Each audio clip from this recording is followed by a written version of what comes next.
بسم الله الرحمن الرحيم.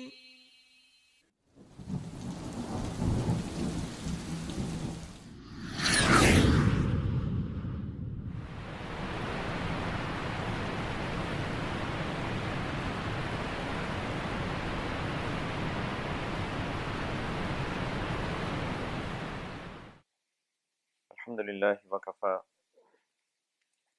وسلام على عباده الذين اصطفى أما بعد أعوذ بالله من الشيطان الرجيم بسم الله الرحمن الرحيم كل نفس ذائقة الموت ونبلوكم بالشر والخير فتنة وإلينا ترجعون سبحان ربك رب العزة عما يصفون وسلام على المرسلين والحمد لله رب العالمين اللهم صل على سيدنا محمد وعلى آل سيدنا محمد وبارك وسلم اللهم صل على سيدنا محمد وعلى آل سيدنا محمد وبارك وسلم اللهم صل على سيدنا محمد وعلى آل سيدنا محمد وبارك وسلم سبحانك لا علم لنا إلا ما علمتنا إنك أنت العليم الحكيم اللهم انفعنا بما علمتنا وعلمنا ما ينفعنا وزدنا علما يا فتاح يا فتاح يا فتاح الحمد لله على كل حال.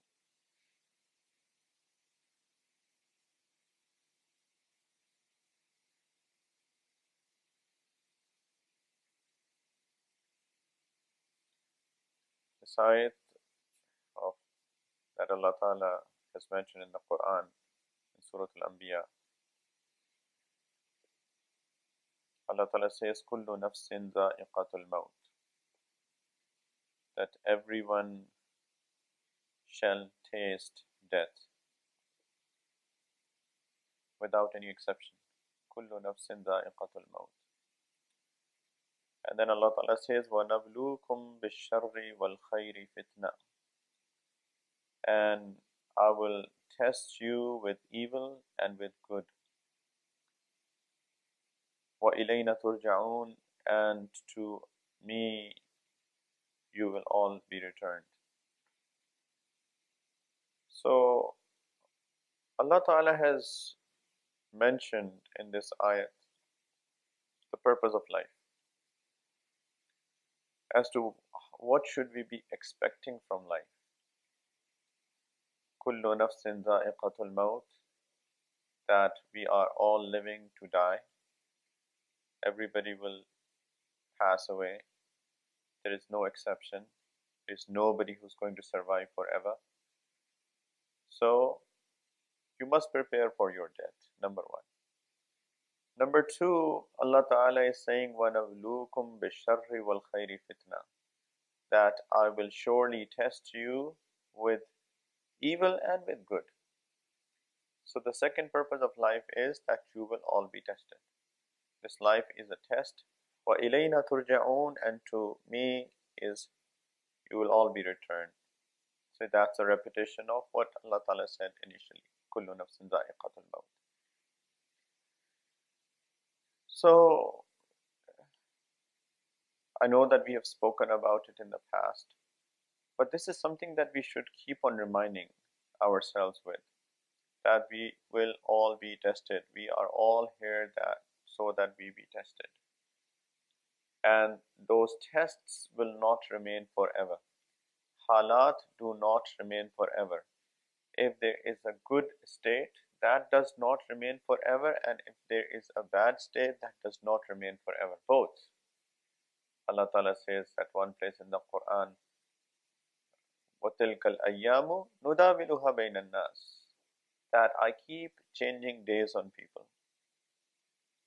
Sometimes people are healthy, people are wealthy, people have enjoyed the best of the best, and Allah Subhanahu wa Ta'ala takes that away. Health goes away, wealth might go away, other situations might change. It happens. And also there are times when people do not have wealth, people do not have health, they might be sick. things might not be going right for them. But then that changes.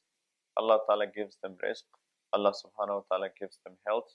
Allah Subhanahu wa Ta'ala brings good days back. This is life. This is how life is supposed to be.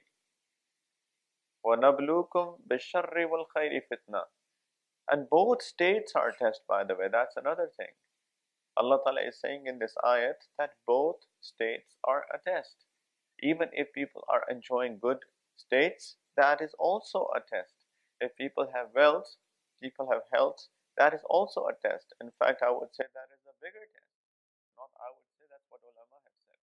That is a bigger test. Why is that a bigger test?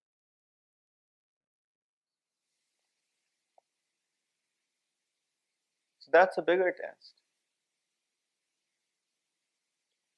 And the reason it's a bigger test is because people tend to forget Allah Ta'ala in those states. Right? If people have wealth, Allah Ta'ala is not testing them with poverty, or Allah Ta'ala is not testing them with loss of wealth. People forget Allah Ta'ala. People, they might do things that are not appropriate. People might do things that are against the laws of Allah Ta'ala. Because people are not into any sort of pressure. Likewise, when people have health, people forget everything is going according to what they want, and people forget Allah Ta'ala. That's a bigger test. And if people lose wealth and people lose health, that is not that of a big test, really speaking. If you really think about it, that's not that big of a test. Why? Because what is this test about? This test is about that do we live our life the way that Allah Ta'ala wants us to live or not? And generally speaking, if people have Iman, generally speaking, if people have some sort of understanding of life, then in states of sickness or in states of poverty, they tend to connect to Allah Ta'ala. They ask Allah Ta'ala that, Ya Allah, please remove my sickness. Ya Allah, remove this state of mind. Ya Allah, please, I need a job. Please provide me a job, etc. Right? So people do connect to Allah Ta'ala if they have Iman. There are others who don't. Yes, they fail the test. But people who have a little bit of Iman, who have a little bit of understanding of what this life is all about, when things are not going right, they do make dua to Allah. In other words, they pass the test. But if people have, everything is going right with people, people forget Allah. So the passing of that state of test was what? That people should have connected to Allah Ta'ala even in good states. If people are healthy, people should do shukr of their good health every single day. If people have wealth, people should do shukr of that wealth every single day of their life, and use that wealth at those places that Allah Ta'ala wants from all of us. But we are all tested. Understand, kullu nafsin za'iqatul maut wa nabluukum bish-sharri wal khairi fitna. What is fitna? We have spoken about that in the past as well. Fitna is a process. In Arabic language, fitna is a process in which gold, the raw gold, is put on the fire at a certain temperature, and as a result of that, what happens? The impurities are removed from the pure gold. That's what fitna is. So raw gold is taken out, put on the fire at a certain temperature. The impurities are separated from the pure gold. That is fitna. And it's very interesting that Allah Subhanahu wa Ta'ala has used the same word to test people. So what does Allah Ta'ala want as the end result of fitna? Allah Ta'ala wants to separate the pure people from the impure people. Allah Subhanahu wa Ta'ala wants to remove khabith from tayyib. And that's what Allah Ta'ala says at one place in the Quran. Allah Ta'ala says, Ahasiban nas. In Surah Al-Ankabut, first ayat. Ahasiban nasu an yutraku an yaqulu amanna wa hum la yuftanun. That do people think that because they say that, oh, we believed, they will be left alone and will not be tested? This is the sunnah of Allah Ta'ala. That do people think that just because they say we believe, they will be left by themselves and they will not be tested? And Allah Ta'ala is saying, وَلَقَدْ فَتَنَّ الَّذِينَ مِنْ قَبْلِهِمْ, that I have tested people before them. فَلَيَعْلَمَنَّ اللَّهُ الَّذِينَ صَدَقُوا وَلَيَعْلَمَنَّ الْكَاذِبِينَ. Allah Ta'ala is saying that I've tested those before you so that Allah Ta'ala knows those who are truthful, those who are sincere people, and those who are just pretending, those who are lying, saying we believed, but in reality there is no Iman in the hearts. There is no true, real Iman in the hearts. Allah Ta'ala has said that this is my sunnah, and this is something that I've done always. وَلَقَدْ فَتَنَّ الَّذِينَ مِنْ قَبْلِهِمْ. I've always done it to people so that everything is clear. He is right, he is wrong. He is true, he is a liar. And one more thing that I want to highlight, and that is that at the end of the day, Allah subhanahu wa ta'ala wants to reward the believers. At the end of the day, Allah ta'ala wants to elevate the believers. وَلَا تَهِنُوا وَلَا تَحْزَنُوا وَأَنْتُمُ الْأَعْلَوْنَ إِن كُنْتُم مُؤْمِنِينَ. Allah Ta'ala says, don't be sad, don't lose heart, you will be raised. وَأَنْتُمُ الْأَعْلَوْنَ. But when? إِن كُنْتُم مُؤْمِنِينَ. If you are really believers. If you're really believers, Allah Ta'ala is saying, I will raise you. Allah Ta'ala wants to reward the people of Iman. Allah Ta'ala wants to give the people of Iman, be it in Akhirat or be it also in this dunya. Sahaba radiallahu ta'ala anhum ajma'een, they were tested. And they were tested with such tests that nobody was tested like that before. Allah Ta'ala has mentioned, وَزُلْزِلُوا زِلْزَالًا شَدِيدًا. They were shaken with a severe shaking. Allah Ta'ala talks about Sahaba. They were shaken with severe shaking. The amount of tests that they got, nobody else got tests like that before them. But then, when these Sahaba passed the test and the Munafiqeen were separated from the true believers, Allah Ta'ala also opened dunya for them. Dunya has no value in the sight of Allah. But Allah Ta'ala also opened dunya for them. If you read history, and there came a time when Sayyidina Abu Hurairah radiallahu ta'ala anhu, who used to fall unconscious because of hunger, he had so many gardens of date palm trees in Medina Munawwara. They still exist in Medina Munawwara today. He used to give charity with his hands. He used to have a lot of date palm trees. And Sayyidina Anas radiallahu anhu, he used to say that I used to break the bricks of gold with my hands. Allah Ta'ala gave them so much when victories came to them. So Allah Ta'ala also opened dunya. But in any way, dunya is not the concern. Dunya comes and dunya goes. Worldly things come and worldly things go. But the true success is akhirat. So Allah Ta'ala gives them akhirat, but irrespective, either only akhirat or dunya as well. But Allah Ta'ala wants to give believers. But Allah Ta'ala will also only give to true believers. And Allah Ta'ala will definitely separate the true believers from the Munafiqeen, from the hypocrites. That is sunnat of Allah Ta'ala. That's why fitna comes. So when Allah Ta'ala wants to give anybody any reward, before that success or that reward, be it dunyavi success, or be it only ukhravi success, whatever success, before that, people will go through some sort of fitna, and then there will be two groups. One group will be the group of insincere people, and the second group will be the group of sincere people. And then when this separation is done, then Allah Ta'ala will give those who will remain sincere. This is the sunnah of Allah. All what Sahaba went through was because of that. That Allah Ta'ala wanted to separate insincere from sincere. I give you one waqia. The waqia of Ghazwa of Uhud. We all know what happened in Uhud. Uhud was very tough, extremely tough, and it was a year after Badr happened, and Badr was a great success. Badr was, despite of the fact that Muslims did not have enough, but Allah Ta'ala gave them victory over the Mushrikeen. And a year later, Uhud came, and in Uhud, exactly the opposite happened.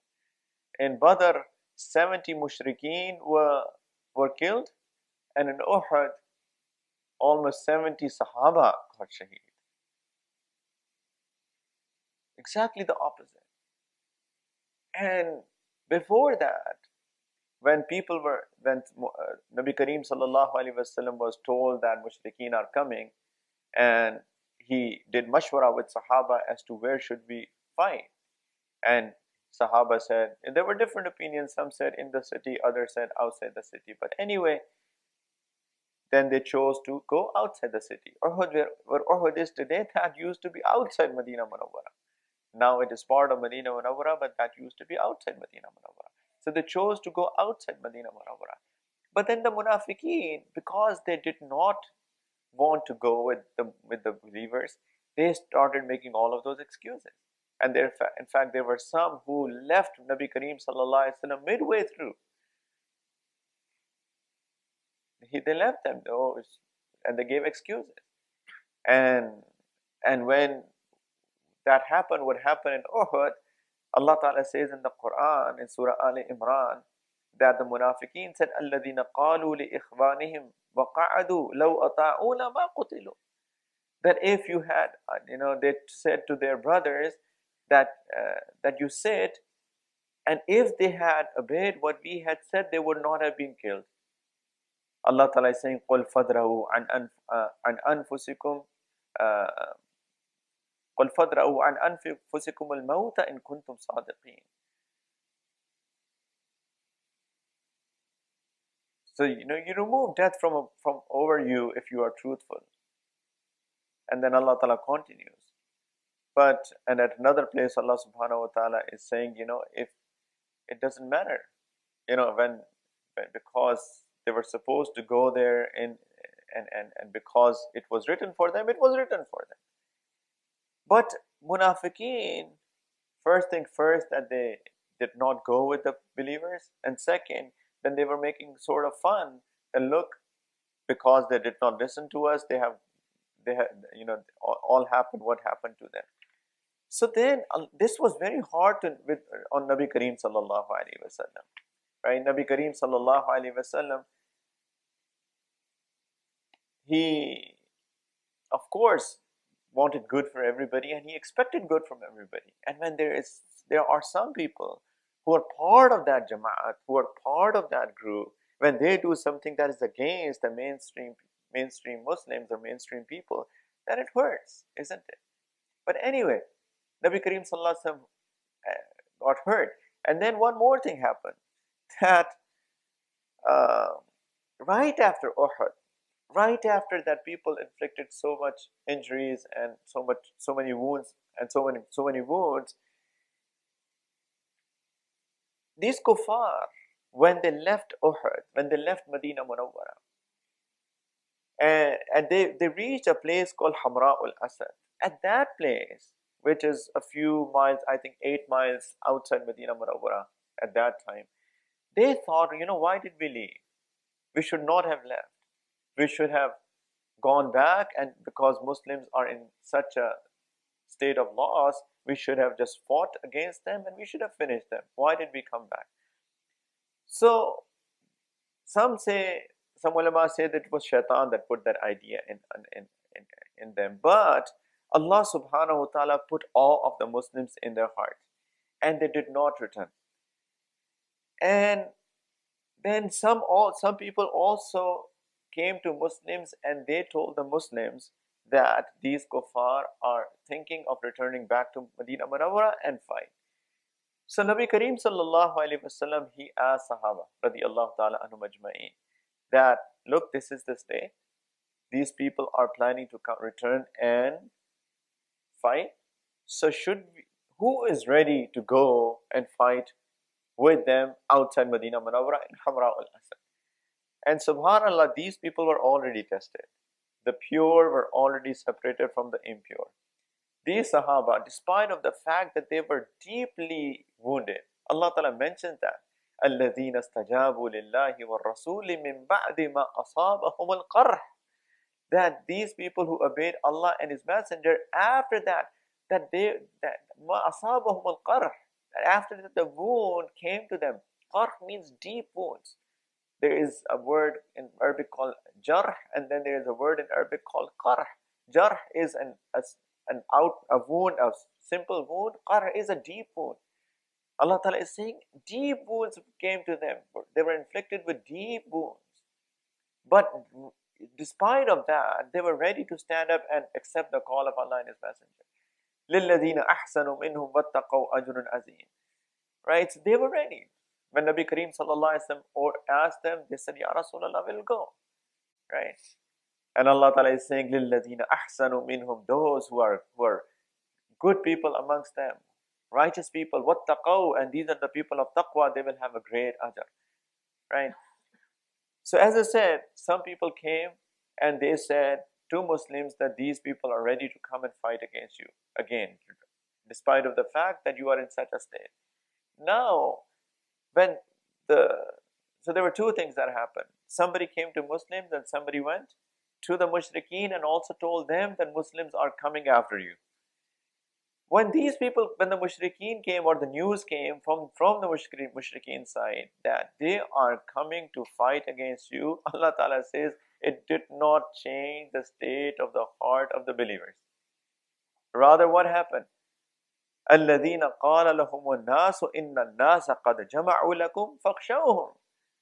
Right? So when people said to them that those people, Mushrikeen, have gathered together again, so be fearful, get scared, they're coming and to attack again. Allah Ta'ala says it did not move their hearts. فَزَادَهُمْ إِيمَانًا, it only increased their belief. وَقَالُوا حَسْبُنَا اللَّهُ وَنِعْمَ الْوَكِيلُ, they said, Allah is enough for us and He is the best protector. We don't care. So what? If they are coming, it did not move their hearts. And when the news went to the Mushrikeen that Muslims are coming, they got scared. This is the difference between a Muslim and a believer. When Allah Ta'ala puts anybody to test, if he is a true believer, what does He say? Hasbunallahu wa ni'mal wakeel. And if there is a person who is tested and he does not have the strength of Iman in his heart, he gets scared. He gets scared. And the test, by the way, as we have said in the past, it is not that, ma'azallah, that people get, somebody attacks you, as is the example here. Test can be any. I gave an example. Test can be the test of health.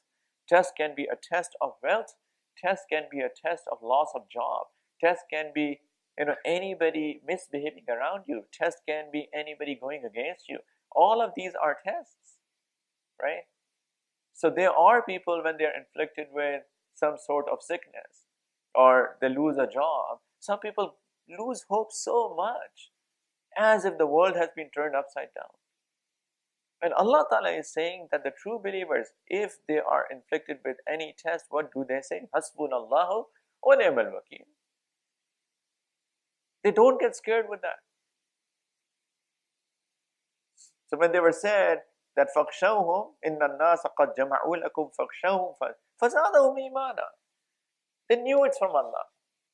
They said وَقَالُوا حَسْبُنَا اللَّهُ وَنِعْمَ الْوَكِيلُ, and they went.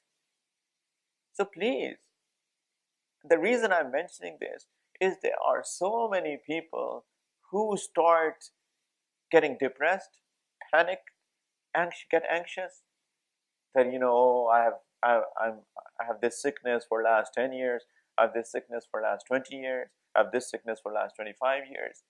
Well, this is from Allah. He is testing us.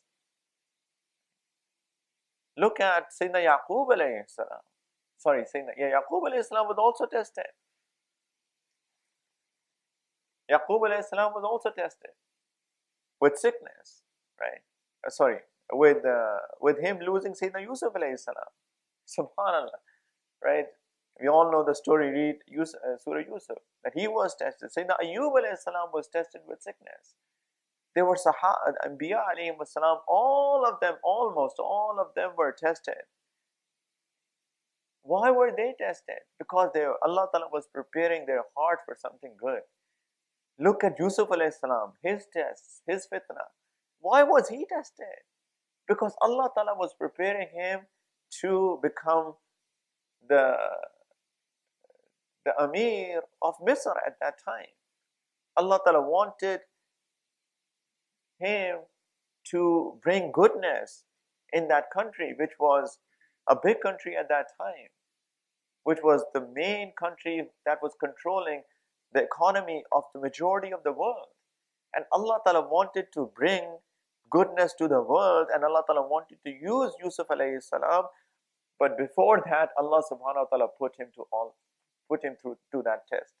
Allah Ta'ala, tested that if he's able to control his shahwat, and Allah Ta'ala tested him also if he's able to control his ghadab, his anger. There are two things that everybody must control in order to develop his character. One is to control shahwat, two is to control ghadab.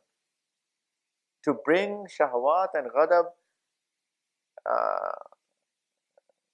in moderation is character. There are two ni'mats that Allah Ta'ala has given to all of us. We spoke about that in last character workshop. One is ghadab, anger. Two is shahwat, desires. Whoever is able to maintain these two desires, whoever is able to keep it within the limits set by Allah, his character becomes good. And Allah Ta'ala tested Yusuf alayhi salam with both. First, Allah Ta'ala tested him with the test of shahwat.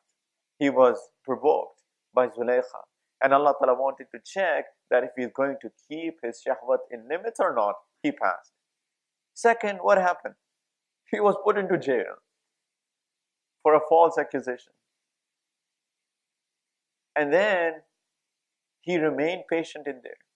Not only that, there were two people in the prison who came to him with their dreams, and Yusuf alayhi salam told them the ta'bir of their dreams. And then Yusuf alayhi salam said to one of them who was about to set free that when you go back to your king, please mention me to him so that he can think about me that I'm here for no reason, so that he can take him out. Allah, subhanallah, Allah Ta'ala mentioned in the Quran, he forgot. He forgot. He did not mention it to the king. He remembered later on when the king saw the dream. And king wanted the ta'bir of his dream. Then he remembered, oh, there is a person in the jail who knows how to interpret the dreams. And that is the time when he came back to Yusuf alayhi salam and told him, and he said, sorry, I forgot. But why is that happening? Allah Ta'ala was doing all of that because Allah Ta'ala wanted to test Yusuf alayhi salam. He was tested for his ghadab, and he was tested for his shahwat. And when Allah Ta'ala tested him with both and he passed those tests, then Allah Ta'ala raised him up to the level of the king of the Misr. First, he was made the financial minister, and later on he was made the king. But this is what Allah Ta'ala does. Allah Ta'ala first tests people, and there are tests. Anbiya were tested. And when people say, oh, I am sick for all of these years, know that, Ayyub alayhi salam was tested. If people are tested with their environment, think about Yusuf alayhi salam. How was he tested? If people, they don't have a job, think about Musa alayhi salam. He didn't have a job. And then he made dua to Allah Ta'ala, Ya Allah, that whatever good that you give me, I'm in need of that. Rabbi, inni lima anzaltu ilayya min khairin faqir. Right? So all of these tests are from Allah. But those who have Iman in their hearts, they say, Hasbunallah wa ni'mal wakeel. They keep on making dua. They keep on making dua. They keep on making dua. They do not get depressed. They do not get panicked. They do not get into any sort of tension. They do not get anxious about that. They don't go to the psychiatrist and start taking antidepressants. They do not, start thinking about all of these negatives. They do not do that. And if people do that, if people think about negatives, that means that there is no perfection of Iman in their hearts, and they need to work on their hearts, because that's dangerous. Allah Ta'ala is separating good from the bad. Allah subhanahu wa ta'ala is separating pure people from impure people. Allah subhanahu wa ta'ala is separating sincere people from insincere people. Why? Because Allah subhanahu wa ta'ala wants to reward the true believers, and before that, this filtration is done. And we need to be on that side of the filtration. That is the side of the good people, sincere people, pure people. So this is a very dangerous sign. If all of these things are happening within us, that we are getting panicked and depressed and not obeying Allah Ta'ala or going through some negative states, please, we need to wake up. So what happened? When these people were told that the Munafiqeen are coming to fight against you once more, Allah Ta'ala says, and they were said, فَخْشَوْهُمْ فَزَادَهُمْ إِيمَانًا وَقَالُوا حَسْبُنَا اللَّهُ وَنِعْمَ الْوَكِيلُ. And then they went, and subhanAllah, as I said, that Munafiqeen were also told that the Muslims are coming. They got worried and then they fled. And when the Muslims reached there, they did not find anybody. And not only that, they did not fight anybody, plus they also did trade in the markets of Hamra al-Asad. Allah Ta'ala says, فَانْقَلَبُوا بِنِعْمَةٍ مِّنَ اللَّهِ وَفَضْلٍ لَمْ يَمْسَسْهُمْ سُوءٌ. They returned with the ni'mat of Allah. Ni'mat of Allah, Mufassirin have said that they did not have to fight. وَفَضْلٍ, and even more. And what was that? They did tijarat in the markets of Hamra al-Asad. They got profit. لَمْ يَمْسَسْهُمْ سُوءٌ. No harm touched them. وَاتَّبَعُوا رِضْوَانَ اللَّهِ. And not only that, they followed the ridwan of Allah, the pleasure of Allah, the contentment from Allah Ta'ala. وَاللَّهُ ذُو فَضْلٍ عَظِيمٍ. إِنَّمَا ذَلِكُمُ الشَّيْطَانُ يُخَوِّفُ أَوْلِيَاءَ. Allah Ta'ala says that this was shaitan who makes you afraid through his awliya, through his friends. All of these things, oh my God, you don't have a job, what will happen to you? This shaitan making people scared through his awliya. And people are sick, then shaitan puts all of these ideas and wasawis in your head. Oh, what will happen to you? You're not enjoying life. You have only 50, 60, 70, 80 years to live, and out of those, 20 have been passed, in such a state of sickness. So what? This dunya is in any way not our end result or end goal. ذَلِكُمُ الشَّيْطَانُ يُخَوِّفُ أَوْلِيَاءَ فَلَا تَخَافُوهُمْ. Allah Ta'ala is saying, don't be scared of them. وَخَافُونِي. Allah Ta'ala is saying, have my khawf. What is my khawf? That irrespective of what state I put you in, obey me. Irrespective of what state I put you in, make sure that you do what you're supposed to be doing.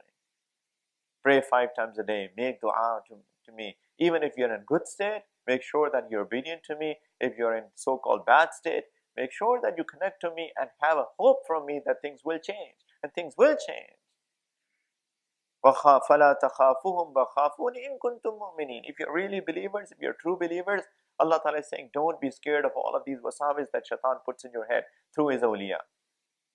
Sometimes people will come, they're awliya of shaitan. أُولَٰئِكَ حِزْبُ الشَّيْطَانِ. There are people who will come, ab kya hoga, who you don't have a job, and things like that. They are awliya of shaitan. So Allah Ta'ala is saying, don't listen to them. فَلَا تَخَافُهُمْ وَخَافُونِ إِن كُنْتُم مُؤْمِنِينَ. And then Allah Subhanahu wa Ta'ala has said that, I know, oh my beloved Sallallahu Alaihi Wasallam, that these people, Munafiqeen, whatever they have been saying, it hurt you. Allah Ta'ala is saying, وَلَا يَحْزُنْكَ الَّذِينَ يُسَارِعُونَ فِي الْكُفْرِ. They should not make you sad who are rushing towards kufr. إِنَّهُمْ لَن يَضُرُّوا اللَّهَ شَيْئًا. They're not going to harm Allah Ta'ala a bit. يُرِيدُ اللَّهُ أَلَّا يَجْعَلَ لَهُمْ حَظًّا فِي الْآخِرَةِ. Allah Ta'ala wants that He does not benefit them in the akhirat. وَلَهُمْ عَذَابٌ عَظِيمٌ. They will have a severe punishment, great punishment. إِنَّ الَّذِينَ اشْتَرَوُا الْكُفْرَ بِالْإِيمَانِ لَن يَضُرُّوا اللَّهَ شَيْئًا. Those who have bought kufr for Iman, they are not going to harm Allah a bit. وَلَهُمْ عَذَابٌ أَلِيمٌ. And they are going to have severe punishment. وَلَا يَحْسَبَنَّ الَّذِينَ كَفَرُوا أَنَّمَا نُمْلِي لَهُمْ خَيْرًا لِأَنفُسِهِمْ. Allah Ta'ala is saying that those who disbelieve, they should not think that the time that Allah Ta'ala is giving to them, there is going to be good for them. إِنَّمَا نُمْلِي لَهُمْ لِيَزْدَادُوا إِثْمًا. Allah Ta'ala is saying, I'm only giving them time so that they will increase in their sins. وَلَهُمْ عَذَابٌ مُهِينٌ. And they will have a punishment that will humiliate them. Yani, don't also think that if people are able to do wrongs and Allah Ta'ala is not holding them to account, that's good for them. Allah Ta'ala is giving them time. Either they do tawbah, or if they continue to be arrogant people, Allah Ta'ala will catch them very soon. And then Allah Ta'ala says, مَا كَانَ اللَّهُ لِيَذَرَ الْمُؤْمِنِينَ عَلَى مَا أَنْتُمْ عَلَيْهِ حَتَّى يَمِيزَ الْخَبِيثَ مِنَ الطَّيِّبِ. Then Allah Ta'ala is not that He will leave the believers in the state that you are in today, until that He will separate khabith from tayyib. That is the reason. Now again, Allah Ta'ala is mentioning why did that all happen. Why did all of these Sahaba went through that fitna? Why did they got all of that loss in terms of their wealth and also in terms of their lives? Allah Ta'ala is saying that it did not just happen randomly. There was a reason for that. Allah Ta'ala will not leave the mu'mineen on the state that you are in hatta yamiz al-khabitha min at-tayyib. Until that He will separate the pure from the bad, from the evil. This is the reason that all of that happened. Allah Ta'ala wanted to separate mu'mineen from the munafiqeen. It could have been that Allah Ta'ala would have informed Nabi Kareem sallallahu alayhi wasallam that these are munafiqeen, and Allah Ta'ala did tell him.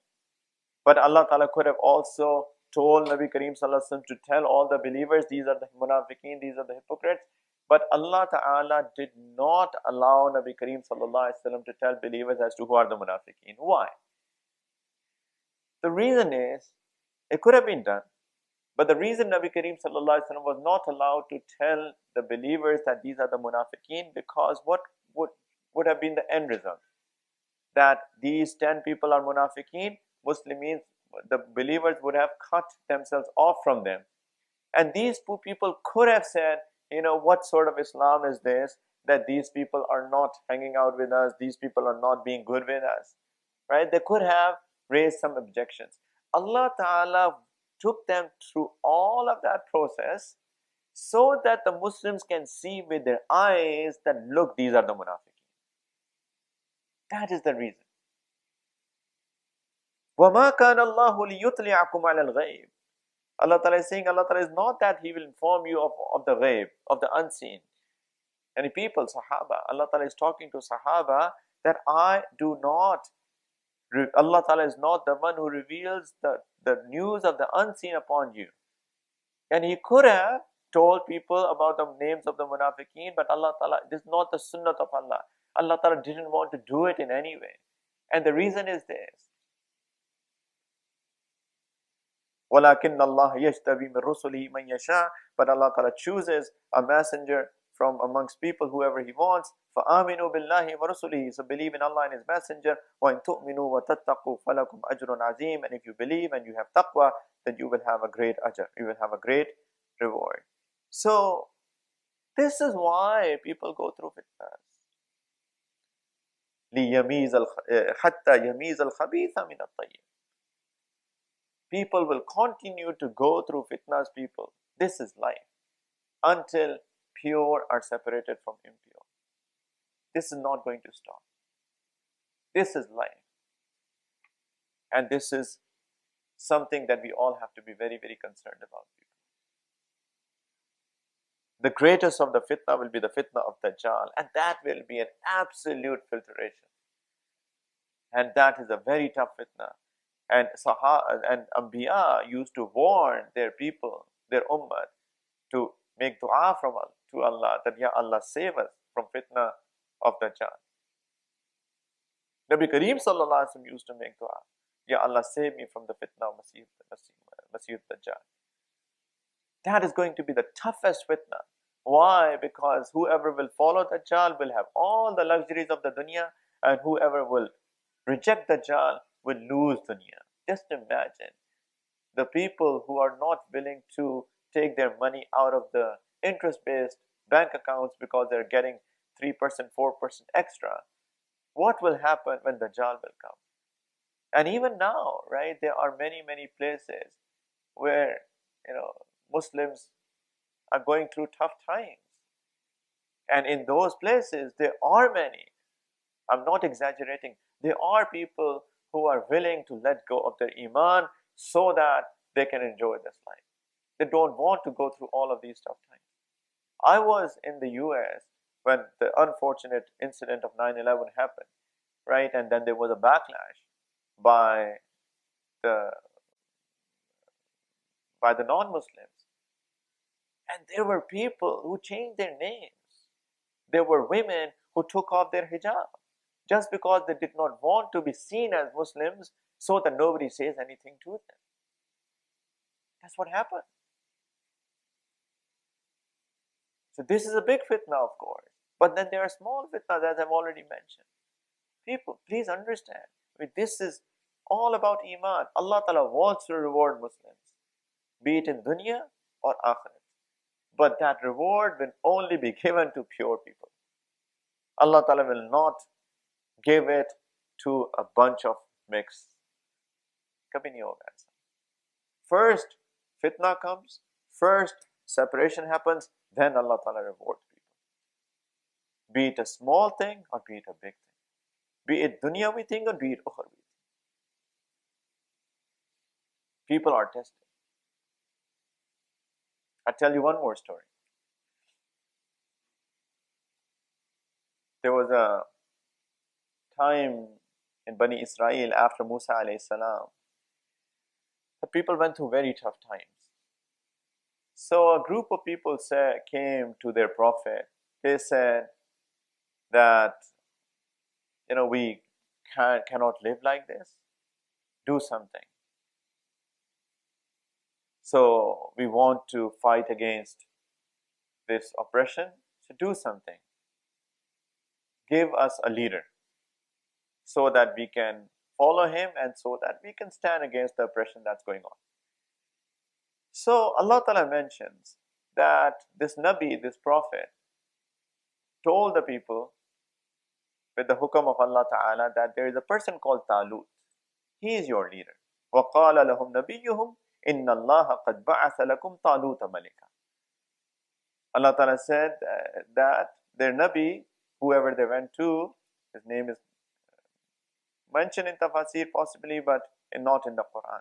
That إِنَّ اللَّهَ قَدْ بَعَثَ لَكُمْ طَالُوتَ مَلِكًا. Talut is your leader. So first thing first, again, when many people come and they want to do something, but now it's a time of action, there were groups. One group of people said, قَالُوا أَنَّ يَكُونَ لَهُ الْمُلْكُ عَلَيْنَا وَنَحْنُ أَحْقُ بِالْمُلْكِ مِنْهُ وَلَمْ يُؤْتَ سَاعَةً مِنَ الْمَالِ. How can he be a leader? One of us should be a leader because he is a poor man. He doesn't have wealth. He doesn't have status in the society. Right? Look, filtration is happening. قَالَ إِنَّ اللَّهَ اصْطَفَاهُ عَلَيْكُمْ وَزَادَهُ بَسْطَةً فِي الْعِلْمِ وَالْجِسْمِ. It's not about wealth. It's about two more things. Allah, He's saying that He has ilm and He has jism. He is a strong man. He's a good-looking man. People get attracted towards him. And also, he's not jahil, he is ilm. These are the qualities that are needed to be in a leader.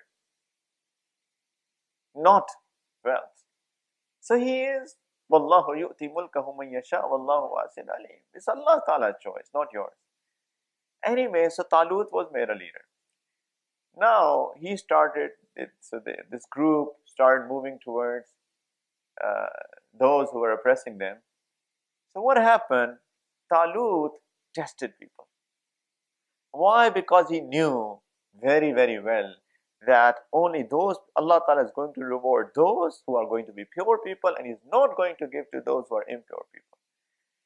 So it was heat, they were tired, they were going.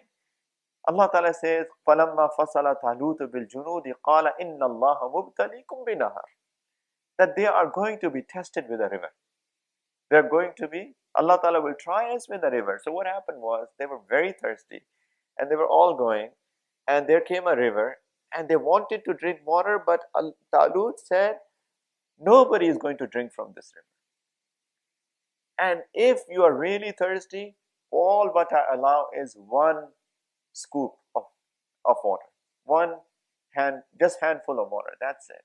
One scoop. Not more than that. Just imagine if people are going in heat, tired, thirsty, what will one scoop do to them? But this, he said, this is what Allah Ta'ala has said, that can only take one scoop, one sip, in other words, not more than that. فَمَنْ شَرِبَ مِنْهُ فَلَيْسَ مِنِّي. Who is going to drink from that is not going to be from me. وَمَنْ لَمْ يَطْعَمْهُ فَإِنَّهُ مِنِّي إِلَّا مَنِ اغْتَرَفَ غُرْفَةً بِيَدِهِ. Who is going to drink from that is not from me, and whoever will not he's from me, is from my group, except that who wants to take one scoop, one handful, one scoop from it. What happened? Test. Allah Ta'ala says, فَشَرِبُوا مِنْهُ إِلَّا قَلِيلًا مِنْهُمْ.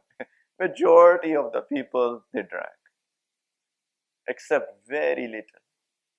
So separation happened. وَلَيْسَ مِنِّي. You go.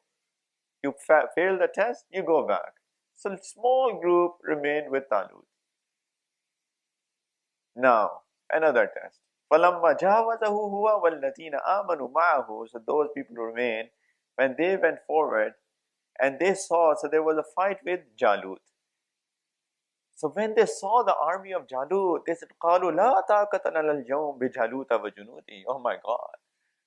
We don't have enough strength that we can fight with Jalut and his army.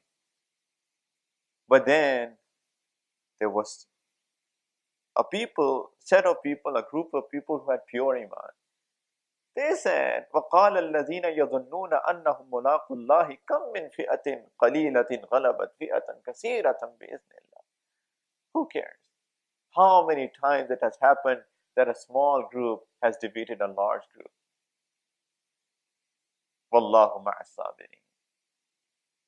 Second, separation happened. Can you imagine how many people must have remained with Talut? Very little. فَلَمَّا بَرَزُوا لِجَالُوتَ وَجُنُودِهِ. So all of those who remained and they faced Jalut and his army, they made dua. Now they are a set of pure people. قَالُوا رَبَّنَا أَفْرِغْ عَلَيْنَا صَبْرًا وَثَبِّتْ أَقْدَامَنَا وَانْصُرْنَا عَلَى الْقَوْمِ الْكَافِرِينَ. Ya Allah, please make us patient in this and make our feet firm and help us against these disbelievers. فَهَزَمُوهُمْ بِإِذْنِ اللَّهِ. Allah Ta'ala says, they defeated them by the permission of Allah. وَقَتَلَ دَاوُودُ جَالُوتَ. Dawood alayhi salam, who was not a prophet until that time, but he was in the group of Talut. Allah Ta'ala says, وَقَتَلَ دَاوُودُ جَالُوتَ وَآتَاهُ اللَّهُ الْمُلْكَ وَالْحِكْمَةَ وَعَلَّمَهُ مِمَّا يَشَاءُ. Dawood alayhi salam killed Jalut, and Allah Ta'ala gave him the kingdom and the wisdom and taught him what Allah Ta'ala wanted him. This is the sunnah of Allah, people. Separation happens first, and then the victory comes. Separation happens first, and then Allah Ta'ala rewards people with all the good, be it the good of the dunya or the akhirah. But this is what we are all going through. This is life. Everybody is tested with one thing or the other.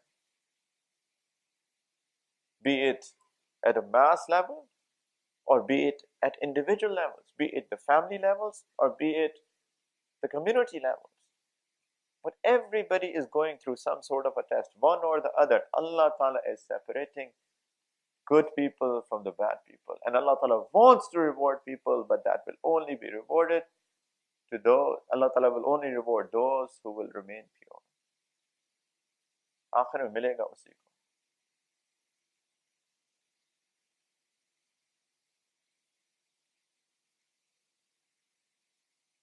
And I tell you one more thing.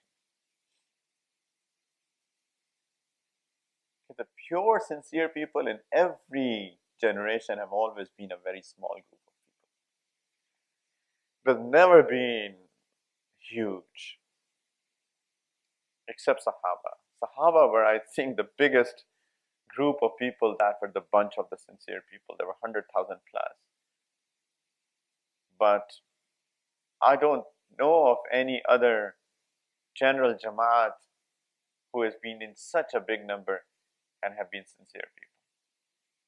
Everybody starts as a big group and slowly shrinks down and becomes a small group of people at the end of the day, or a set of sincere people. So generally, if Allah Ta'ala wants to keep a Jamaat of sincere people, that Jamaat does not increase, rather decrease.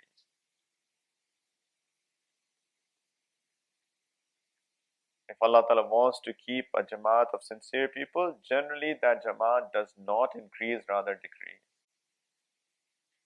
But then whoever remains, and of course they are sincere, then they will feel the sweetness of Iman at the end of the day. They will feel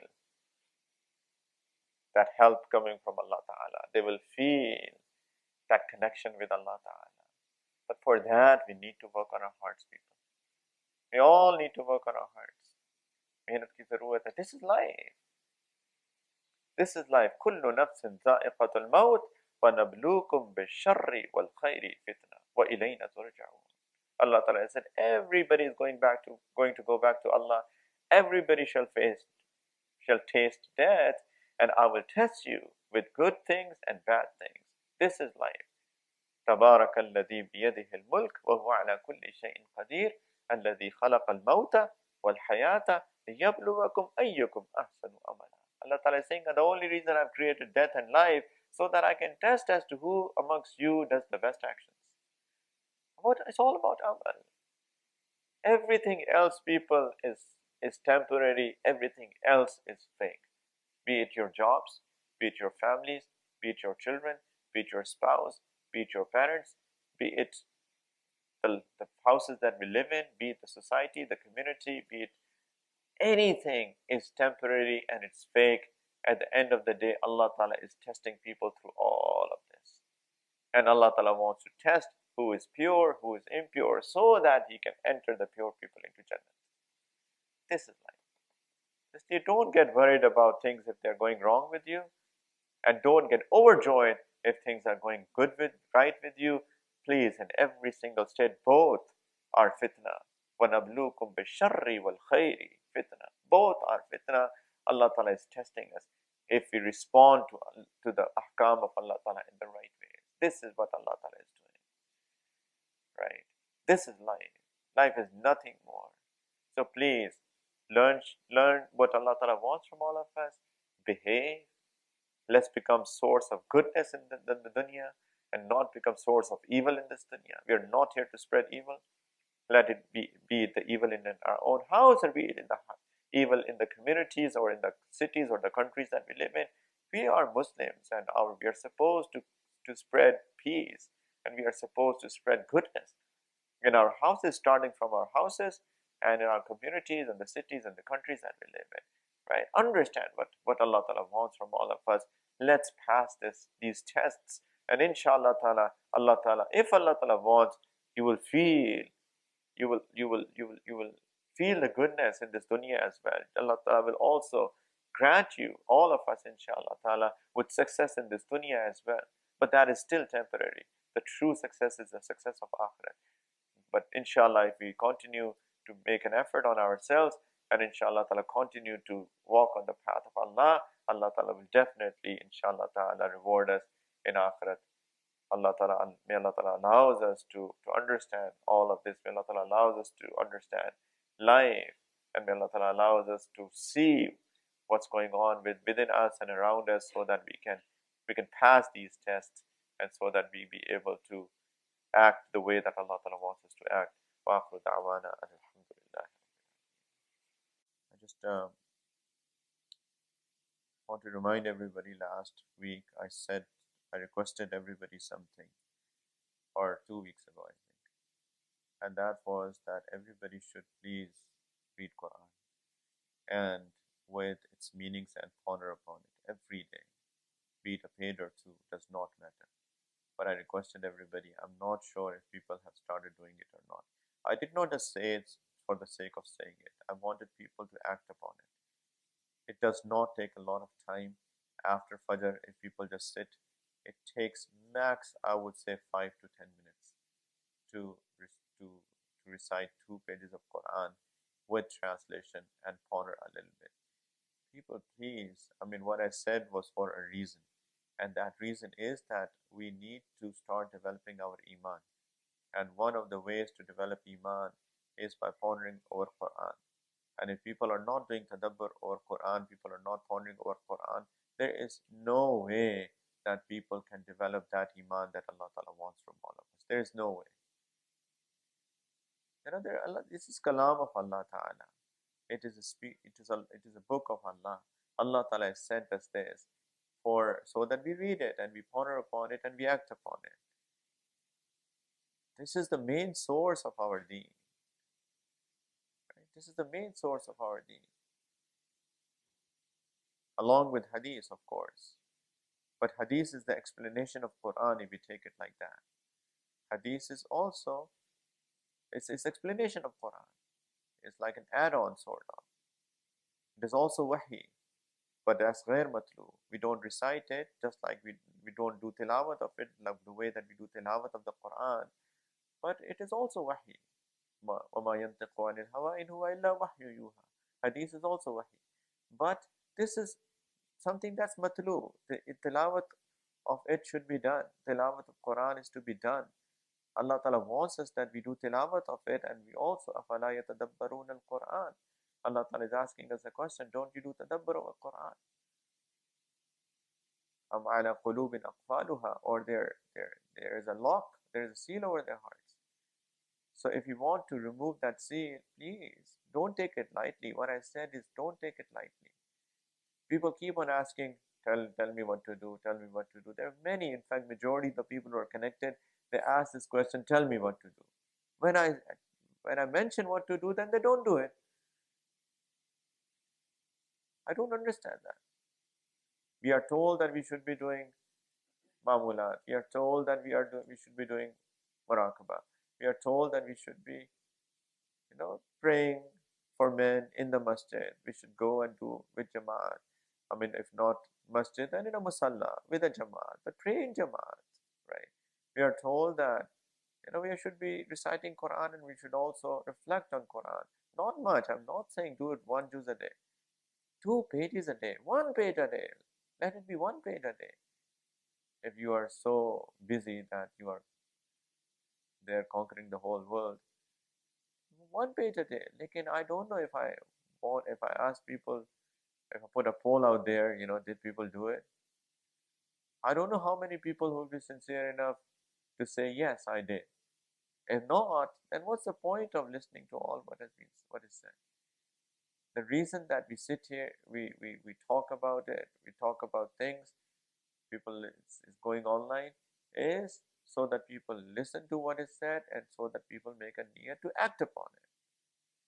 So please, I remind everybody and request everybody once again, please, I'm requesting that if people have not started doing it, please start doing it every day, even if it's like a page a day. But read it, recite the Quran by understanding its meanings, right? Ideally is that you read tafsir of that, or at least translation. And in translation, if it is regarding masail, ahkam, leave those on the side, because we cannot take out masail just by doing the tilawat. For that, there are lots of other things that are needed. But other things, if it is about akhirat, it's about a story, it's about ayyamullah, Allah Ta'ala mentions about, some specific incidents, and, read it with the niyat of reflecting upon it, and inshallah you will take out a lot of lessons, and inshallah that will increase Iman in Allah Ta'ala, and inshallah that will also fazadahum imana. It will increase your Iman, inshallah, and the quality of Iman. Inshallah, you will have the feelings of Iman in your heart, inshallah ta'ala. So please, but Quran is a solution for the challenges that we face in our life, everyday life. This is the solution only if we understand it and reflect upon it. So please, I request once again, that if people have not started doing it, do it. Or otherwise, don't complain about things. Then stop complaining about things. Everybody should stop complaining that things are not going right. We have We have left Quran. How can things be right? It's a reminder to myself as well that all of us should recite Quran every day, and we should reflect upon what is written, and then take lessons out of it, and inshallah also bring that into our life as well. So inshallah, before Muraqabah and Dua, we can all once again do Tawbah, recite the Kalimat of Tawbah. Let's all do Tajdeed of our Iman and ask Allah Ta'ala for forgiveness. And if there's anybody who wants to do bayat, they can also make an extra niyat of bayat as well. Alhamdulillahi wa kafa wa salamun ala ibadihi alladhina istafa amma ba'd. We can all recite these kalimat with sincerity. Say Bismillahir Rahmanir Rahim. La ilaha illallah Muhammadur Rasulullah. Amantu billahi wa malaikatihi wa kutubihi wa rusulihi wal yawmil akhiri wal qadri khairihi wa sharrihi min Allah ta'ala wal ba'thi ba'da al maut. Amantu billahi kama huwa bi asma'ihi wa sifatihi wa qabiltu jami'a ahkamihi إقرار باللسان وتصديق بالقلب أشهد أن لا إله إلا الله وأشهد أن محمدا عبده ورسوله أستغفر الله ربي من كل ذنب وأتوب إليه برحمتك يا أرحم الراحمين. I remind people of Ma'mulat, Istighfar, morning, evening, 100 times each. Astaghfirullah Rabbi min kulli dhanbin wa atubu ilayh. Second is Durood. Allahumma salli ala Sayyidina Muhammad wa ala ali Sayyidina Muhammad wa barik wa sallim. That's also 100 morning, 100 evening. Third is, as I mentioned, reciting Quran every day. And fourth is Muraqabah. Muraqabah is to do the zikr of Allah Ta'ala in the heart by His name. So the way to do that is that you focus on the left hand side of your chest. Just sit with this niyat that as if it is my heart, and my heart is calling on to the name of Allah Ta'ala. Allah, Allah, Allah. My heart is saying it. I am listening. This is the niyat that everybody should sit with, ignoring any worldly thought. And for 10-15 minutes, inshallah, very, very powerful zikr. If people really do it with, properly, it's very powerful. It helps people to focus. It helps people to develop that awareness and istihzar of Allah Ta'ala. It's a very, very powerful zikr. Only if people try to do it and are able to ignore their worldly thoughts and are able to focus on one point, on one latifa, as we call it, and spend some time in that, inshallah. So anyway, Muraqabah for a few minutes, 10-15 at least, more the better. And so that's it. Only 4 askar, 4 ma'mulat. Last but not the least, please try to have awareness of Allah, have istihzar of Allah Ta'ala all the time. Koshish kare har waqt Allah ka dhyan rahe. And if any shaitani waswasa come, know that Allah Ta'ala is looking at me. Know that Allah Subhanahu wa Ta'ala is watching me. He knows everything. Kiraman Katibin, the 2 angels, the honorable angels are writing everything, right? So remind yourself of that, and inshallah Ta'ala it will help us to stay away from sins. Thodi der ke liye muraqabah karne. Let's do muraqabah for a few minutes. Close your eyes, focus on your heart, and as if Allah Ta'ala's mercy is coming on my heart, and my heart is calling on to the name of Allah with His beautiful name, Allah, Allah.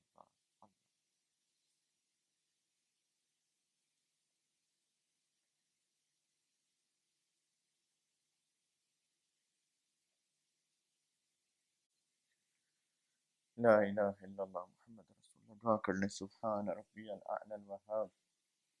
الحمد لله رب العالمين. اللهم صل على سيدنا محمد وعلى آل سيدنا محمد وبارك وسلم. ربنا ظلمنا أنفسنا وإن لم تغفر لنا وترحمنا لنكونن من الخاسرين.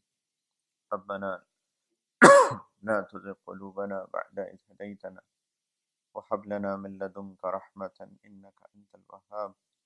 لا إله إلا أنت سبحانك إنا كنا من الظالمين.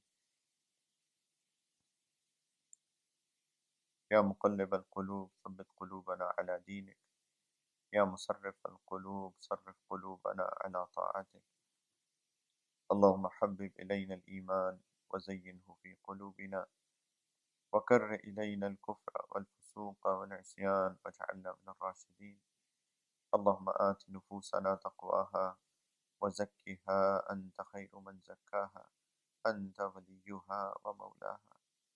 اللهم إنا نسألك الهدى والتقى والعفاف والغنى. Ya Arhamar Rahimin, Ya Akram al-Akramin.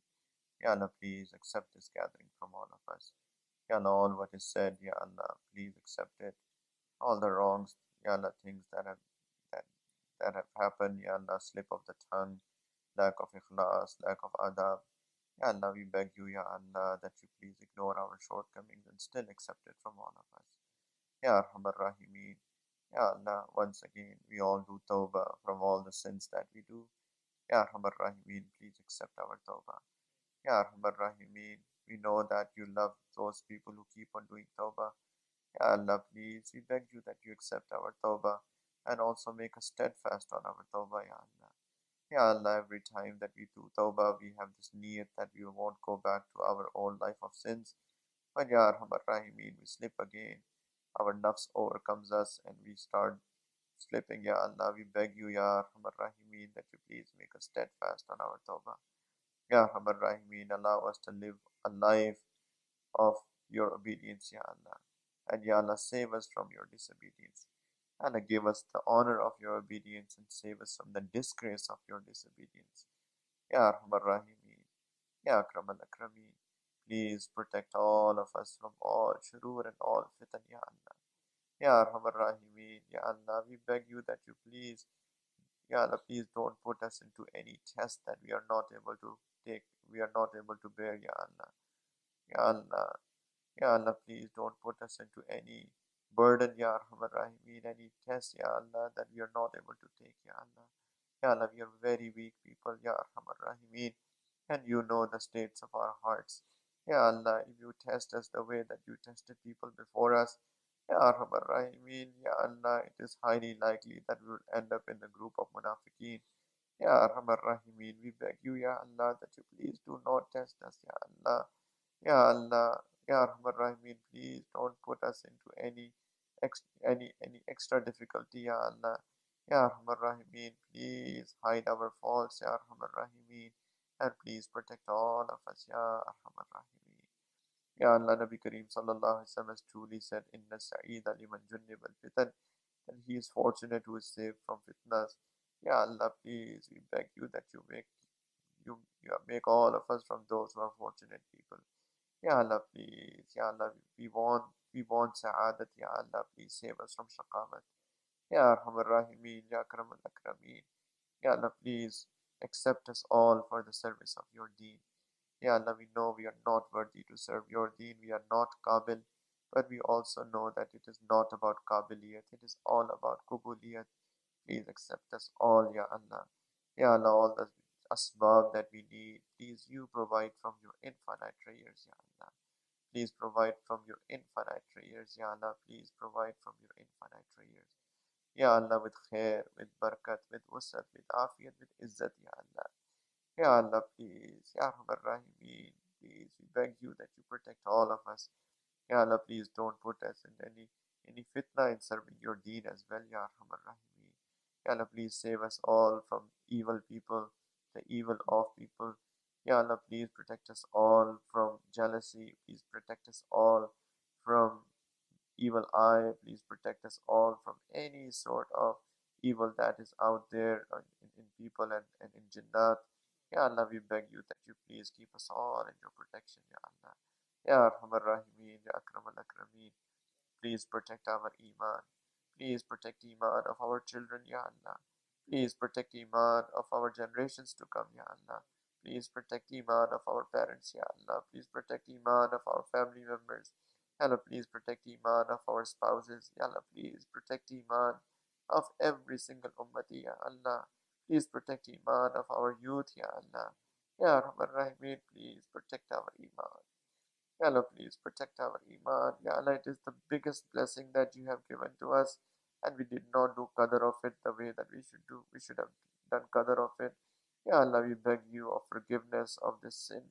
Ya Allah, please, we do shukr of this blessing. And your wa'da is, La in shakartum la azidannakum. Ya Allah, please increase our kafiyat of Iman. Ya Allah, please increase our kafiyat of Iman. Ya Allah, please allow us to pray the way that we should be praying. Ya Allah, allow us to do the tilawat of Quran the way that we should do tilawat of Quran. Please allow us to do your zikr the way that we should be doing your zikr. Ya Allah, please allow us to live in our houses amongst people the way that we should be living, the way that you are pleased with. Ya Arhamar Rahimeen, please, please, Ya Allah, make us people of ihsan. Please make us people of akhlaq. Please make us people of adab. Allah, please grant us all hikmat, Ya Allah. Please grant us all the true understanding of the. Ya Allah, save us from ghulu, save us from exaggeration. Ya Allah, save us from ifrat and tafreet, both, Ya Allah, please. Ya Allah, save us from exaggerating and save us from deficiencies, Ya Allah, in our deen. اللهم أرنا الحق حقا وارزقنا اتباعه وأرنا الباطل باطلا وارزقنا اجتنابه. Ya Allah, please, Ya Allah, please allow us to see the truth of this deen and allow us to follow it and allow us to see the deficiencies of deen and also save us from falling into deficiencies, Ya Allah. Ya Arhamar Rahimeen. Ya Allah, please, we beg you that you please, Ya Allah, have mercy on all of us. All people who've asked for du'as, you know their needs, give them all what they are in need of. Ya Allah, people who are sick, please give them perfect cure, speedy recovery. Ya Allah, and have special mercy on our parents. رب ارحمهما كما ربياني صغيرا. Ya Allah, they took care of us when we were young. Ya Allah, they provided everything for us, be it this worldly things or ukharvi things. They taught us how to pray, they taught us Quran. Ya Allah, they taught us this deen, they taught us kalima. Ya Allah, they provided everything for us. They worked hard so that we have everything, and so that we have food, so that we could go to school. Ya Allah, Ya Rahman Rahimi. Today they are old, they are sick.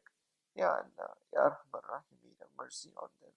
Ya Allah, please give them cure. Ya Allah, please make it easy for them. Ya Allah, please put sakina in their hearts. Ya Allah, please, Ya Allah, please, Ya Allah, shower your maghfirat and rahmat on them and protect their iman, Ya Allah, in this old age of theirs, in this last years of theirs, Ya Allah, please protect their iman. Ya Arhamar Rahimi, Ya Akramal Akramin. Please, Ya Allah, make our spouses and our children coolness of our eyes, Ya Allah. Ya Allah, make us the coolness of eyes of our parents, Ya Arhamar Rahim. Ya Allah, Ya Akramal Akrameen, please make our houses the places of paradise, Ya Allah, on the earth. Ya Arhamar Rahim, please allow us to, Ya Allah, be patient with each other. And Ya Allah, ignore each other's shortcomings and each other's faults. And Ya Allah, please allow us to have good opinion of others around us, Ya Allah. And please, Ya Allah, allow us to love each other and not hate each other, Ya Arhamar Rahim. Ya Allah, Ya Akramal Akrameen. Ya Allah, we don't know how to ask. We are beggars at your door. We are fuqara. You are the king. Ya Allah, we don't have adab to beg you. Ya Allah, please, Ya Allah, please, please forgive us for the lack of adab. Still, grant us the best of dunya and best of akhirat. Ya Arhamar Rahimi, Ya Akramal Akrameen. Please, Ya Allah, shower Ya Allah, your mercy and have your rida. Ya Allah, please give us your rida in this dunya and at every single second of our lives, and especially, Ya Allah, when it is time to go back to you. Ya Allah, please be happy with us first. Please forgive us first. Please put that desire of mulaqat with you, meeting with you first. Please put that good opinion of you first in our hearts. Allow us to recite kalima from our tongues first. And then, Ya Allah, take our soul. Ya Allah, then take us back. And Ya Allah, give us a good ending, an ending of afiyat, Ya Rahman Rahim. And Ya Allah, make our graves the gardens of paradise. Please make the questions of our graves easy. Ya Allah, please fill our graves with light. Please enlighten our graves. Make it spacious, Ya Allah. And Ya Allah, please be with us when there'll be nobody else in our graves with us. Ya Allah, on the day of judgment, please raise us up from amongst your muqarrabeen, Ya Allah. Ya Allah, we know that we are not worthy to be called your muqarrabeen, but Ya Allah,